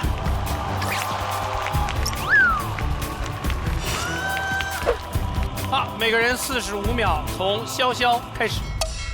我听到你刚才讲了一个，你的伴侣嫌你的字儿写的特别丑，但是你要打字，他又不干，他说他喜欢你字的笨拙，是吗？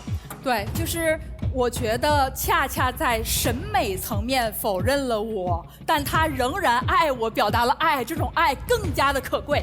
不，他不是表达了爱，是因为不管你的字写得多丑，哪怕我们都认为丑，但是在他的眼中那就是美啊。那这不符合我们的题目，我们的题目说他觉得丑。不要拿你们两个人的调情来混淆我们的视听。那按照你的标准，刚才陈明学长的那一个陈明日报超级不丑，他那么喜欢也不丑，您方拿这种东西来举例子，是不是混淆我们大家？是这样的，陈明刚才举的例子是他作为一个专业人士能对这份礼物表达出来的意见，而不是他自己觉得真的不丑。再来。学姐，我想请问你刚才提到一个点是说我们要接受彼此的不一样，对吗？告诉大家，观点不可以兼容，但是感情可以兼容。我们说出不一样的审美观，为的是理解，为的是爱，根本不是为了诋毁对方、否认对方。时间到。刚看庞颖的表现，我觉得这个斗志真的好坚强啊，就是真了不起。就他已经处于这么大的压力之下，跑到铁桶旁边的时候，还能够很镇定的跟对方来来往往，这很了不起。道理在他这边嘛，他不用怕嘛。对呀，你这话说的好像反方赢定了一样。我是觉得我可能是这一季第一个杠到教练的选手，所以我觉得值回票价了，所以站在那儿特别开心。没有，哎，跟其他教练比，我就是选手啊。哎呦，情商高的你啊！会捧。来，双方结辩，从正方开始，只有30秒时间。对方特别狡猾，他把一个特别美、大家都喜欢的东西拿来硬说它丑。我们今天想的是什么？是想的那种手表带不出去、钱包不想用的时候，这个是我们讨论的。我们要讨论的是不好听的话有没有人敢说？我们要讨论的是表面的和谐要不要有人来打破？对方站在的什么好男人，一切的责任让我来担。将来有一天你们忍不住分手了，他说我做的最好啊，所有的责任都是对方，他玻璃心。站在道德的制高点，对位3位男生，你们今天真的偷换了辩题，偷换了情境，大家想清楚。时间到，谢谢大家。我也会给反方多出大概5、6秒的时间哈。结辩开始。合适的表达要在合适的体系下才有作用。对方倡导的真实表达、高效沟通、分享真实的想法，适用于理性表达的框架。如果是事业、合作伙伴都可以，但感性表达并不是真实和效率优先，而是感受优先。对方一直说要把审美层面和感情层面分开，在爱情里可惜分不开。没有人能分开，所以一表达，啪啪2针全扎出去了，这就是核心。对方最后说要尊重差异，你用你的审美的一个丑字就定义了对方的审美，还要把这句话说出来，说给他听，这是在尊重差异吗？这没有尊重差异，这是在凌驾审美。谢谢。请全场观众用红蓝键表达你所支持的辩方，红键正方，蓝键反方，请投票。5、4、3、2、1。我们把这个结果先沉淀一下哈。我们先让我们这张桌子上的各位把关于这道题的话说完。从谁开始呢？薛教授，你觉得呢？这次又是一次这个观念正确和这个人的实际行动之间的对决。实际上真是这样吗？我们的题目是伴侣送的礼物，所以你要不要告诉他这个礼物是丑的还是好看的？我觉得要看你们这是长线的相处还是短线的相处。如果是短线的相处，一辈子可能1次2次，那当然给对方一个美丽的错觉就可以了，对不对？但是你是长线的关系，那就应该告诉他事实的真相啊。人家已经是用心给你送礼物了，跑去商场花了1整天，挑了一个领带或者买个手表，唯一的问题就是它的颜色可能不太对，你喜欢蓝色，他给你送的是红色，为什么不告诉他？告诉他以后就可以纠正过来啊，以后他就会送对啊，对不对？我们不是讲过汉德公式嘛？谁容易迁就谁迁就嘛，对不对？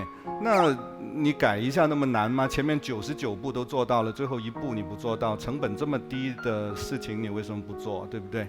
所以我觉得现实生活中只要是伴侣，那肯定会告诉对方，难道没有一点幽默感吗？那么如履薄冰式的婚姻，那是太可怕了，真的是这样吗？肯定不是这样的嘛。庞颖说的挺好的，它是一个审美的层面跟感情的层面，是尽管她不漂亮，我还爱你，不是因为她漂亮，这个礼物漂亮，所以我爱你。这2个选择，你选哪个？当然是前面那种了，对不对？唯一一个例外就是，如果人家送的礼物实在太贵，实在太惊喜，说我给你送一个10克拉的钻戒，但世界上只有粉色没有蓝色，你要不要？那这个可以，丑一点我也接受。我的天哪，10克拉！他都说成这样了，您还忍心站在反方吗？忍心。可以忍心。他越说成那样，我越忍心。我每次都被人家问到什么叫做成长。我跟你们讲一个很简单的方法。成长之前的人最在乎的以及最能够享受的是快乐，成长之后你在乎的跟享受的变成了喜悦。快乐跟喜悦的差别是什么？快乐仰仗外来的东西，而喜悦发自你的内心。所以我们小时候很容易快乐，我们第一次吃到冰淇淋，我们第一次去滑冰，我们第一次看电影，那都是外来的东西给我们巨大的快乐。可是成长之后，我们不再因为这些外来的东西轻易感到快乐，很多人就感叹说，怎么搞的？我的快乐变少好多，我怎么不再那么容易快乐了？没有关系，因为你的快乐变少了，可是喜悦会增加。所以我们说一个人成长了之后，他不再仰仗这些外来东西来变快乐，而是他会开始看到这些东西能够带来内在的什么。而来自内在最容易的2件事情，就是第一个叫做感动，第二个叫做欣赏。所以你很少看到一个小朋友吃了冰淇淋之后，眼睛望着远方说：“我爸爸那么辛苦工作，才买到冰淇淋给我吃，我好感动。”没有小孩搞这一套。成长以后，你才会干这件事情，就是你拿到妈妈帮你缝的一件衣服，你会看着那个衣服，然后你心里面根本没有能力感受它的美或丑，你只能够感受到就是感动跟欣赏那个心意而已。所以成长之后的喜悦来自内在，你会对于外在的依赖越来越少，这就是成长的力量。就喜悦的力量，喜悦的持久远超过快乐。所以今天的这件事情讲的就是这个东西，就是送给你礼物的时候，如果你需要那个礼物的刺激才感觉到快乐，那表示你是个孩子。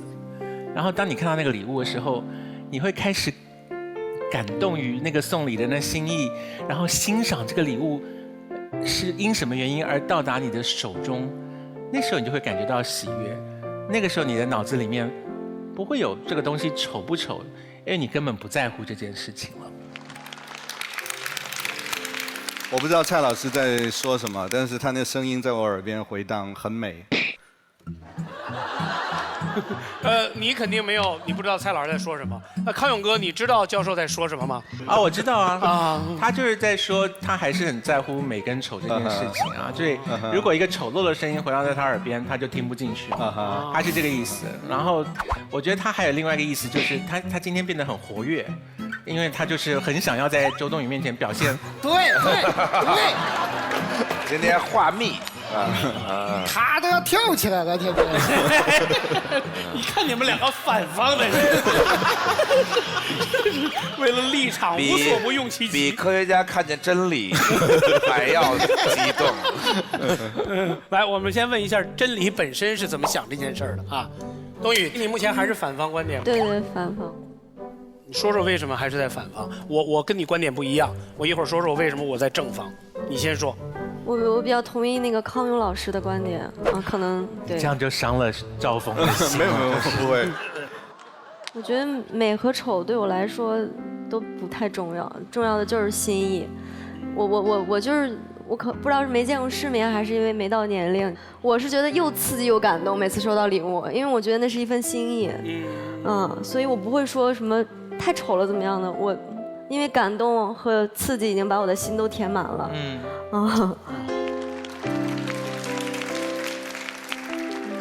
是恋人的礼物吗？你们这个节目怎么这么多坑还？什么叫还这么多坑？他一直这么多坑啊！没有。OK， 我理解。所以其实你还是不会说。千万别再给我刨坑，谢谢你。不会的，别再给人刨坑了啊！好，我说一下我的正方观点好了。其实这是2个时间点的差异，他们是把时间点提前到恋爱甚至初恋，所以你俩人刚刚开始有点暧昧感觉眉来眼去，人家送给你一个礼物，你得傻成什么样？你告诉人家这东西很丑，你要么就是情商低到尘埃里，要么就是真的不想跟人家好，要么就是读了这本冷场。对，只有这3种可能性。所以你说在那个时候你不应该告诉他，我是没问题的。但是题目是什么？是伴侣。我觉得这个题目的很重要的一点是，第一个是你是在时间的后半段了，第二是我觉得是个简单题目。简单题目你就反过来想，你们全场投了反方票的人，你反过来想，如果你是那个送礼特别丑的人，你期待什么？我们说己所不欲，勿施于人。我跟你说，我昨天出差从上海回来，我跟我2个合伙人一起在机场吃饭，然后他们去买饭，说你买饮料，我给他们买了2杯苦瓜、黄瓜、芹菜的绿汁儿，一人一杯，然后他们俩拿着看说，好棒，然后我当时就在想，我肯定是就是傻了吧唧了，但是我反过来想，要是我是送礼的那个人，对不对？我其实不愿意让他给我流露那种你好棒的表情。哦，我希望他直接告诉我说，你傻呀，我爱喝这个，我爱喝甜的。反过来说，我每一次不管送什么，不管丑成什么样，丑不丑不重要，不管送什么，他都哇，好棒哦，我心里会有一点安全感被触碰边界的感觉。时间长了，我就想，真的假的？我一定会，那就是我不愿意的那个角色。为什么？因为我觉得他可能很爱我，但是他用他特别客气的方式在爱我，用他特别客气的方式在照顾我的感受，这是一种恩情，但心里会不踏实，你会真的触碰到我的安全感。而这道题目的前2个字叫伴侣，所以伴侣得直接说。以上。这给马东当伴侣得多费劲呢！什么时候又触碰到你那个敏感的安全感？那我们怎么过日子呀？你那么敏感，好这玻璃心，我就又不能大声说太棒了，然后又不能这好又不能那，我也说这就是伴侣，咱不说初恋，咱就是伴侣。这伴侣俩人过日子，其实是俩事儿，一个是物质上的事儿，今天你买了一个椅子有点贵。明天又买了一个画儿，但是确实不太符合这家里的，你当然应该说这不用说，这没问题，这是为了家里伴侣之间的经济。但是这2个人如果只有这个，这俩人是过不下去啊。所以其实俩人在一起还有一个重要就是精神层面的事情，这个精神层面的事就不一样了，他就不能以物质层面的这些什么考虑到啊是不是经济啦，是不是颜色对不对啦，什么他不是这么来衡量的啊，他是要有余地的。它是要有味道的。什么叫精神层面？它要留白，它要意犹未尽，它才有意思，啊，有意思才是这个精神层面2个人能在一起最重要的事儿。比如说，你给我买过一个礼物，它好丑，这句话可以说的，但是在什么时候说？比如说，如果让我说，我一定在分手的时候或者重逢的时候，2个人重逢的时候坐在那儿喝一杯茶，啊，想想曾经咱俩还挺好的嘛，然后说，哎。你曾经给我买个礼物，那个礼物真的挺丑的，我今天才跟你说，这多好啊！这是调情吧？这不叫调情，这叫分手。分手时候也可以讲啊，分手2个人分手总要互相感谢吧。分手完了说哦，今天分手完，谢谢你曾经陪伴过我，我也陪伴过你。那今天我最后跟你说句话哦，你曾经给我买个礼物，真的挺丑的，多好。蛋兄还是反方吗？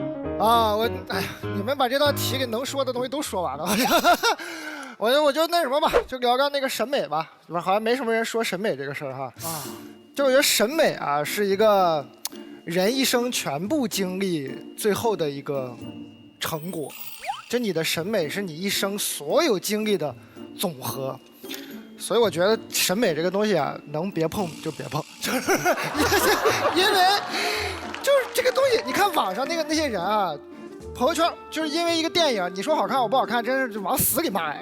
然后朋友有就为这绝交的，就因为什么？他就是拿自己一生的经历在跟别人碰啊。你否定他的审美，你就是否定这个人啊。那他既然是他一生全部的经历，你要是去否定的话，你要想到他一生全部的经历。有好多年是他说了不算的，而且我一直有一个偏见，我觉得审美这个事儿是先天大于后天，童年决定一切的。他挺委屈的，你说家里小时候就是他爸就挂一个大帆船，上面写着一帆风顺，从小审美就是这样长起来的。他送你一个小帆船，对不对？你说丑，对，没错。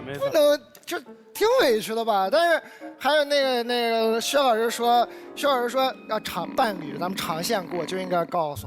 啊，我反而觉得你们既然长线过，就不用告诉你长线过就互相潜移默化，一起学习共同进步，对不对？妈呀，什么一起学习、共同进步，你都说得出来，我真的是。因为我觉得审美，因为他从小他爸就这么教他。对，他是一帆风顺，这边写的是一起学习，这边是共同进步。我觉得是审美这个事儿，就只能大家一起成长啊，你也不一定是对的嘛，对不对啊？对，而且你攻击他会有反效果，你们吵架就有那个经历，肯定你就是本来吧，他送你这礼物，他也没觉得有多好看，你说丑，他就要维护自己，说当然丑，这明明很好看，吵着吵着他审美彻底改不过来了，他就是他为了拼命维护自己，他就一直说服了自己这个好看，对不对？是有反效果的，所以就别瞎说，就是。而且美是比较出来的，就是你们家有一个丑东西，你那些好看的东西才好看，你这个丑东西你一扔。你所有好看的里最不好看的那个就变成丑的了，你家里需要有丑东西。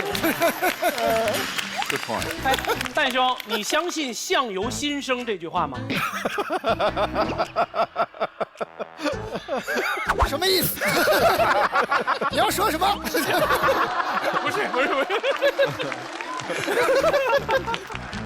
不是，我的意思，我特别欣赏一句话，说人40岁之前，你的长相是父母给的，你还没到40嘛。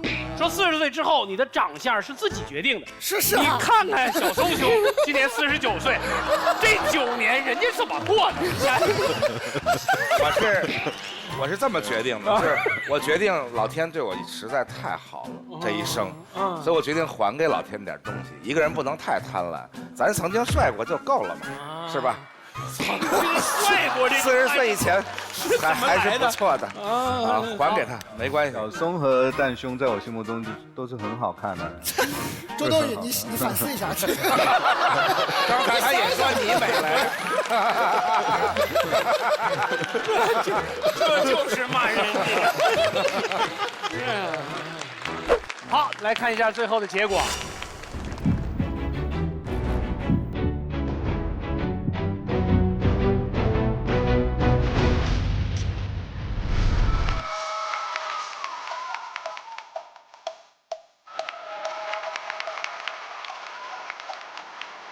至少进了总决赛，我觉得都及格了啦。我觉得潇潇这个人嘛，他今天是真的认真的，他是要争输赢的。说实话，可能不是潇潇的最佳状态，因为潇潇最佳状态应该依然是一个少奶奶感的撒娇耍赖的讲道。他现在更像一个辩手了。从辩论角度来说，他真的是进步和体力就会好多。鼓足干劲儿，力争上游，团结一致向前看，赶紧准备好明天的决赛。反方很想红战队率先进入《奇葩说》第5季的 BB Team 的决赛。海天战队作为本场的副方，还有一次机会去跟我们下一场的胜方去争夺进入决赛的那一张门票。我们感谢本节目的超级赞助有你爱行不行我一路躺赢的别克君越。黑金 HLA Jeans 一个很想红的新潮牌，搞定你最多3分钟的皇室战争，一勺干掉1碗饭的海天招牌拌饭酱。本节目行业赞助去屑大魔王康王，谢谢大家。所有的观众其实在每周日在爱奇艺 VIP 可以看《奇葩 ICU》这个节目，或者在东西门来了解我们整个《奇葩说》台前幕后的情况。谢谢所有人收看这一期的《奇葩说》，感谢我们女神周冬雨，下期再见。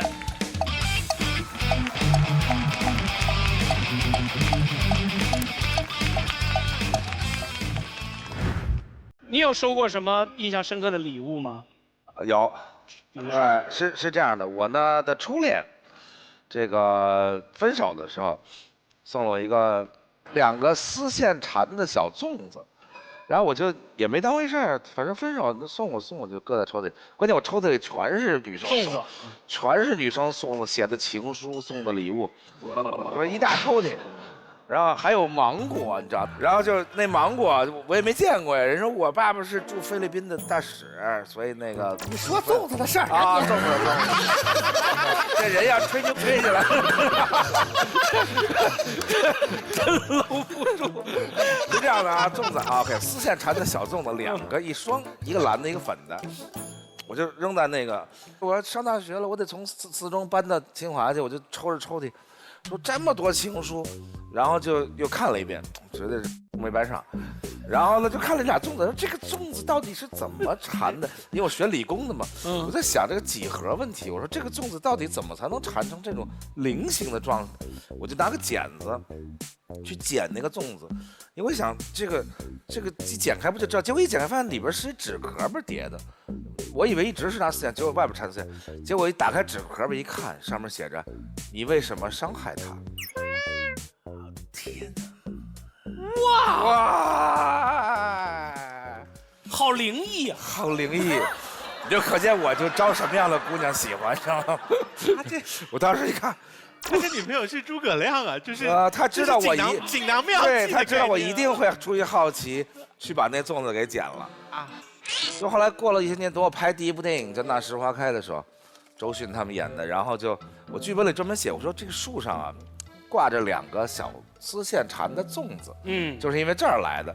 结果等到现场，我到现场一看，2个真的肉粽子，用丝线吊在那树上，我当时愤怒的问那美术和道具，说你们一生就没有人送过你们这种粽子吗？他们真的就以为是那真粽子，但是那个是非常精巧。傲娇啊！你们一生就没有人送过你们粽子吗？哎呀，话说的真招人恨呢。但是虽然收过很多礼物，但是这个是给我印象极为深刻，就这礼物还埋伏有后手，这个厉害。哎，但刚才你说你收了一抽屉情书的时候，李诞就愤而把那个笔就扔在桌子上，什么情况？你我就觉得他根本不是想讲粽子这个事儿。不是，他既然问到我，你既然问到我了，我本来觉得他愿意讲一下粽子，当他讲到他女朋友是大使的女儿时候，我就觉得太火大了。不是我女朋友，是追我没追上的，给送我芒果的那个。哎呀啊！前天不是纯 K 举手嘛，我在喝酒嘛，然后杨奇涵就给我发一条微信，教练你稿子写好了吗？我想说关你屁事啊，我写没写好，烦死了他。哎，但你知道吗？网上有你们2个的 CP 文呢。对，我看好恶心，我全都拉黑了。上新浪微博搜索奇葩说，为你喜欢的论点短视频投票，为他赢取微博奇葩人气王。上新浪微博参与奇葩说第5季战队打 call 活动，为喜欢的战队投票，赢取微博最佳人气战队。上新浪微博参与你是多数派还是少数派活动，投出你的一票将有可能获得奇葩惊喜大奖。上百度搜索奇葩说，参与奇葩说战队打 call 榜，为你支持的战队投票。上兴趣部落 QQ 看点，参与奇葩说第5季 BB Team 打 call 活动，为新兴人类们投票选出奇葩星球新霸主。经过为期1周的微博、美图秀秀、百度兴趣部落的战队投票，很小红战队获得全网最佳人气战队，总投票数达90.8万。智能电视用当被市场，下载奇异果 TV 软件，大屏同步观看奇葩说。更多导师和新老奇葩的独家幕后花絮，关注微信公众号东七门，回复奇葩说1件送上。感谢新浪娱乐、新浪新闻客户端，感谢澎湃新闻、网易新闻、界面新闻、一点资讯、Zucker 的大力支持。有问题上知乎搜索奇葩说，超多有趣问答讨论，带你有理有据，专业看热闹。今天这场比赛是进入半决赛的资格赛，败方将成为本季第1支淘汰的队伍，胜方进入半决赛。能者多劳是不是在坑我？如果你成为那些认为能者多劳者的一员的时候，你会成为网上暴力的一员。你不想要人家找你麻烦，对不对？可以，你只要持续保持抱怨，觉得自己被坑，怀着怨气，我会收回你的才能。越打越有胜负欲，离那个最终的终点越近，你就越想靠近。他们只问这个社会需要这些年轻人做什么，而不问这些年轻人是不是也需要有自己的生活，这不是坑吗？不是世界变了，不是老板压榨我了，是我的心态变了。我没有了当初热血的初心，所以我才嫌弃这些多劳。找回初心最重要。反正输赢都不会有淘汰，要走全队一起走。尽人事听天命。额外的多出了一次机会回到这个舞台上，我就更没有遗憾了。最后结果是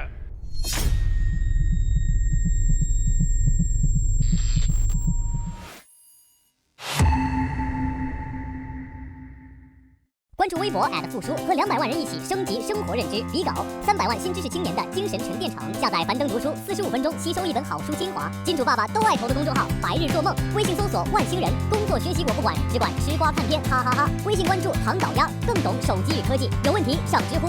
每晚22点30，把好时光留给电影派。感谢一姐看电影、电影派、澎湃、大象公会、idol APP 的大力支持。